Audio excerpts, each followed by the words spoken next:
नमस्कार विद्यार्थियों, स्नातक प्रथम वर्ष हिंदी साहित्य की कक्षा में आज का अध्याय सूरदास।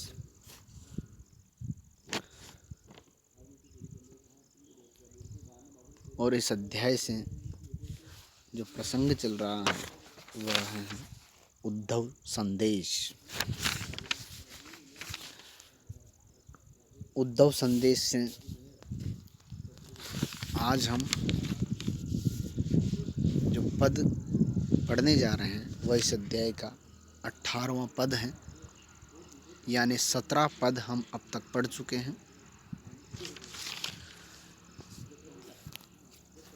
उधो मन न भये 10-20, एक होतो सो गयो श्याम संग, को अवराधे ईश, इंद्री शिथिल भई केशव बिनु, ज्यों देहि बिनु शीस, आशा लागी रहित तन श्वासा, जीवहि कोटि बरीस, तुम तो सखा श्याम सुंदर के सकल जोग के ईश, सूर हमारे नंद नंदन बिनु और नहीं जगदीश।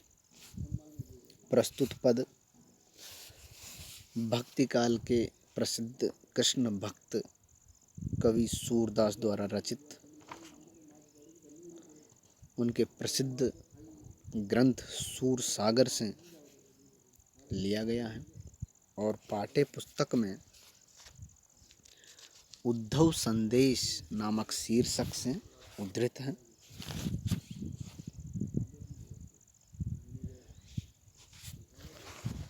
जब कृष्ण अपने सखा उद्धव को गोपियों के पास ब्रज में भेज देते हैं तो वहाँ जाकर वे यानी उद्धव गोपियों को निर्गुण निराकार ब्रह्म की उपासना करने का उपदेश देते हैं, लेकिन गोपियाँ कृष्ण प्रेम में ही व्याकुल हैं, उनके विरह में व्याकुल हैं और कृष्ण को ही अपना आराध्य, अपना सब कुछ मानती हैं। इसलिए वे उद्धव के बताए हुए निर्गुण निराकार ब्रह्म की उपासना न कर पाने की अपनी व्यवस्था उन्हें बता देती हैं। तो इस पद में उनकी अनन्य प्रेम भक्ति, अनन्य भक्ति भावना जो कृष्ण के प्रति है, सगुण कृष्ण के प्रति, सगुण साकार ईश्वर कृष्ण के प्रति है, वह व्यक्त हुई है। तो गोपियाँ उद्धव से कह रही हैं, उद्धव मन न भये 10-20, हे उद्धव हमारे पास कोई 10-20 मन तो है नहीं। मन न भये, मन नहीं है 10-20, हमारे पास 10-20 मन नहीं है, यानी एक ही मन है जो सबके पास एक ही होता है, एक ही मन होता है। तो हमारे पास भी कोई 10-20 मन तो है नहीं, एक हो तो एक ही था, सो गयो श्याम संग, और वह भी किसके साथ चला गया? श्याम के साथ। श्याम यानी कृष्ण के साथ। एक ही मन था और वह मन भी कृष्ण के साथ चला गया है।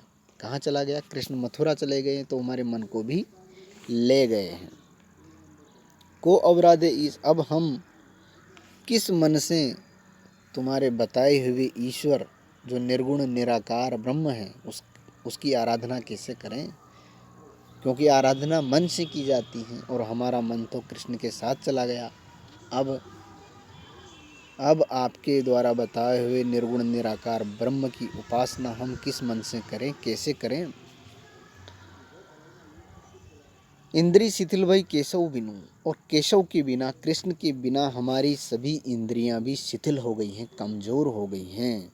ज्यों देहि बिनु शीश, जिस प्रकार बिना सिर के, बिना शीश के देह होती हैं, शरीर होता है, वैसी ही स्थिति हमारी हो गई है। बिना सिर के शरीर की भांति हमारी स्थिति हो गई। आशा लागी रहित तन श्वासा, और हमारे तन में, हमारे शरीर में जो श्वासें चल रही हैं यह भी इस आशा में चल रही हैं, दर्शन की आशा कि कृष्ण कभी लौट कर आएंगे, हमें दर्शन देंगे।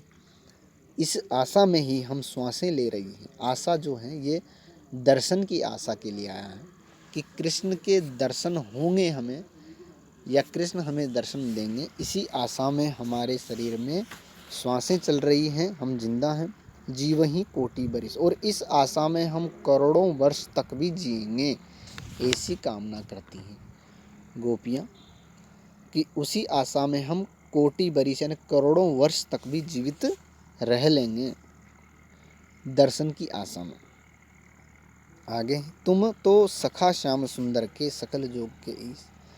आगे गोपियाँ उद्धव से कह रही हैं कि हे उद्धव, तुम तो श्याम सुंदर कृष्ण के सखा हो, मित्र हो,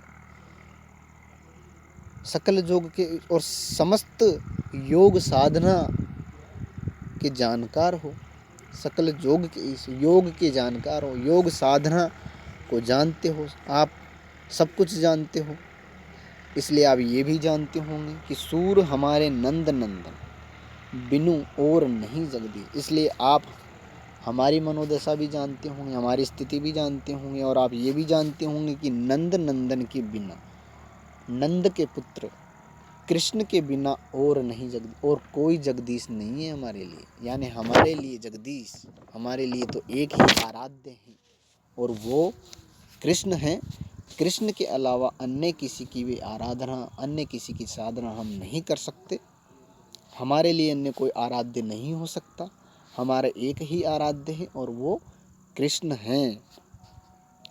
इस प्रकार इस पद में गोपियों ने उद्धव द्वारा बताए गए निर्गुण निराकार की उपासना नहीं कर पाने का जो कारण है, अपनी जो विवशता है वो प्रकट कर दी है, और पद में उनकी अनन्य प्रेम भक्ति या अनन्य जो भक्ति भावना है कृष्ण के प्रति वह प्रकट हुई है। यानी गोपियों के माध्यम से यहाँ सूरदास सगुण निर्गुण पर सगुण भक्ति को श्रेष्ठ बतला रहे हैं, ज्ञान पर प्रेम को श्रेष्ठ बतला रहे हैं, और अपनी ही अनन्य प्रेम भक्ति को प्रकट कर रहे हैं। उदाहरण अलंकार है, काव्यलिंग है, अनुप्रास है। धन्यवाद।